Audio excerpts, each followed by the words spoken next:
Welcome to another challenge. Last video, we beat the scorpion without healing. Today, I'll be finding another way to stretch the game involving the most hated enemy, the roach. What makes this guy so despicable to a speedrunner like me is his accurate kill modifier. You have to hit him with exactly 7 damage. If you overkill at all, he respawns. The challenge for today is to beat the game while killing every enemy we encounter with an accurate kill. I started off by killing this first fly, accurately.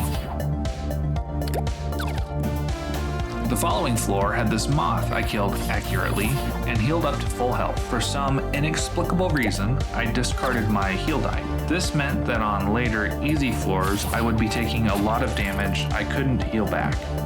The very next floor 3 reward, I turned up my nose at a gold and heavy heal die, presumably because it had glass. Old habits die hard, I guess. Harder than frogs because floor 7 killed me. I actually went in and overkilled the spider. See game, you didn't kill me. I chose to fail the challenge. With that out of my system, I went back and killed this first fly, accurately. I should mention the chief 2 difficulties for this challenge. The first is dying, which will lose you any challenge. If you are wheedling too long to try to make sure the math is perfect, the enemies can take you out. See, in a normal run, a large measure of damage can be avoided by simply killing enemies as fast as possible with as big a damage as possible. That brings us to the other challenge. Overkilling even a single enemy means a fail, so you never want to be in a situation where you need to roll a 1 and all you have are 6s. On this run, I picked up a hollow basic attack, just to be sure to always have that 1 on hand. I used this weak die to purposefully fail an event. The melting knife is a great relic, but I don't want any difficulty in tallying up the damage needed for accurate kills. This is also a reason to turn down flash dice, which I normally love. Floor 5 was decently difficult with an elite fly, but I got through both enemies and was rewarded by the standard silver upgrade. I chose to upgrade the block to allow for more stalling, give me more time to reduce the chance of either fatal condition. The floor 6 relic was guarded by a plague doctor, whom I sanitized from the board. The relic options were Blinding Light Bulb and Bullseye, both amazing relics and beloved by speedrunners across the dungeon. As mentioned, I was not planning to use flash dice, and I certainly didn't want them hitting enemies unexpectedly with 2 additional damage. Bullseye also makes math more difficult, so with a tear in my eye, I skipped. Floor 7 had a flash option, which proved this seed would have been great for a speedrun. I put heavy on my block. The event room got me pachinko balls, which proved to be interesting. The little +1 spots all over the board give me more margin to add attack, which feels perfect for this challenge. I started to discard down my hand to make it a bit more manageable.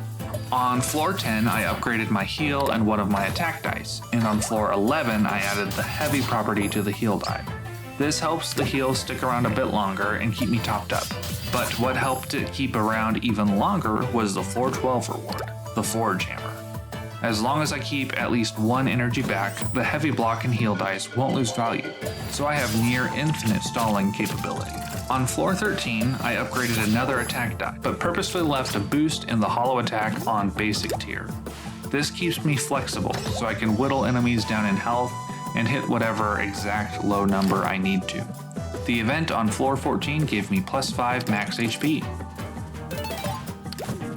I got taken pretty low on floor 16 by some elite enemies, but was able to pull through only mildly challenged.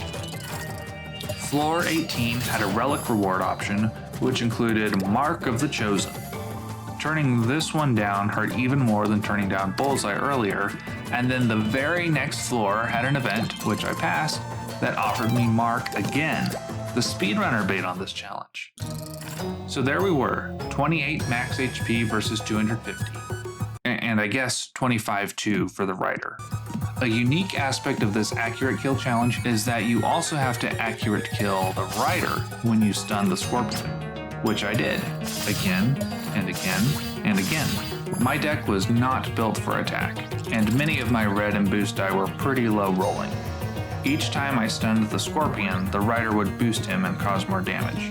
My ability to stall started to wear thin, But when the time came for the killing blow on the final boss, the deadly scorpion, the nemesis of so many frogs before us, I used the basic hollow attack, the one kept with us from floor 3 to do the deed.